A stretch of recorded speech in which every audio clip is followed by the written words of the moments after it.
হাসরের ময়দানে আল্লাহ তাআলা যখন ফেরেশতাদের মাধ্যমে আগুনের শিকল দিয়ে টেনে জাহান্নামকে হাসরের মাঠে এনে দাঁড় করাবে, মনে করেন এখানে আইনা রাখবে, আমরা সবাই তাকাবো, এরকম হাসরের মাঠে যখন জাহান্নামকে আনা হবে, এই জাহান্নামের দিকে এক নজর তাকাইয়া হাসরের ময়দানের সমস্ত নাফরমান পাপী বেঈমান আবারও বলবে আল্লাহর কাছে, রব্বানা আখিরনা ইলা আজালিন করিব, আল্লাহ একটু সময়ের জন্য দুনিয়াটা আবার ফেরত দেন, হায়াত আবার ফেরত, সময়গুলো আরেকবার দেন, আরেকটু সময় দেন, নজিব দাওয়াতাক,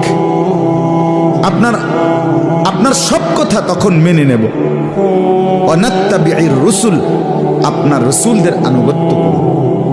আল্লাহ বলবেন না, না বান্দা,